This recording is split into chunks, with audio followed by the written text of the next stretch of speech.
বিচ্ছিন্ন সংঘর্ষ আর অপ্রীতিকর ঘটনার মধ্য দিয়ে শেষ হয়েছে উপজেলা নির্বাচনের প্রথম ধাপ। এখন চলছে ভোট গণনা।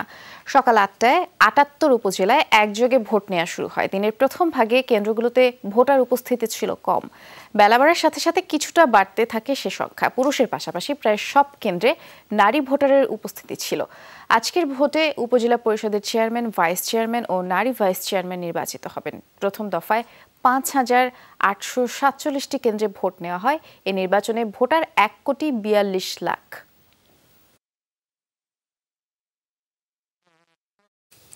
এর আগে ভোটার খড়ায় কাটে স্থানীয় সরকার নির্বাচনের প্রথম ধাপের দিনটি। কেন্দ্রগুলোয় ছিল না চেনা দীর্ঘ সারি। বেলা গড়ানোর সাথে সাথে বিভিন্ন কেন্দ্র থেকে আসতে থাকে অনিয়ম আর জালিয়াতির অভিযোগ। কয়েকটি উপজেলায় স্থগিত করা হয় ভোট গ্রহণ কার্যক্রম। উপজেলা চেয়ারম্যান ও ভাইস চেয়ারম্যান নির্বাচনে সকালে কেন্দ্রগুলোতে কম ছিল ভোটার উপস্থিতি, তবে বেলা বাড়ার সাথে সাথে কিছুটা বাড়তে থাকে ভোটার সংখ্যা। পুরুষের পাশাপাশি প্রায় সব কেন্দ্রে নারী ভোটারের উপস্থিতি ছিল চোখে পড়ার মতো। পরিবারের সদস্যদের সাথে কেন্দ্রে আসেন তাদের অনেকে। নির্বাচনের পরিবেশ নিয়ে সন্তোষ প্রকাশ করেন ভোটাররা।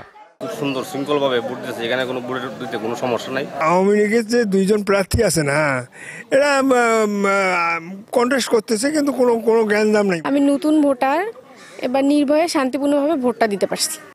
ভোট পড়ার হার যত বাড়তে থাকে বিভিন্ন স্থান থেকে আসতে শুরু করে অনিয়ম আর জালিয়াতির খবরও। সিরাজগঞ্জ সদরে ভোট জালিয়াতির অভিযোগে আটক করা হয় এক সহকারী প্রিজাইডিং অফিসারকে। অনিয়মের অভিযোগে কুড়িগ্রামে ভোট স্থগিত করা হয় বেশ কয়েকটি কেন্দ্রে। ভোট কেন্দ্রে যাবার পথে সংঘর্ষ হয়েছে রাজশাহীর তানোরে। পুলিশ জানায়, কোন মার্কায় কে ভোট দেবেন তা নিয়ে দুপক্ষের মধ্যে কথা কাটাকাটির এক পর্যায়ে সংঘর্ষে আহত হয় ৫ জন। তাদের ভর্তি করা হয় তানোর উপজেলা স্বাস্থ্য কমপ্লেক্সে। গুরুতর আহত পুলিশ সদস্যকে ঢাকায় স্থানান্তরের এই ছবি হবিগঞ্জের বানিয়াচংয়ের। দুর্বৃত্তের হামলায় শাহপুর কেন্দ্রে আহত হন কনস্টেবল জামাল উদ্দিন সহ অন্তত ১০ জন। এছাড়া আজমেরীগঞ্জে একটি কেন্দ্রে ব্যালট পেপার ছিনতাইয়ের অভিযোগ ওঠে।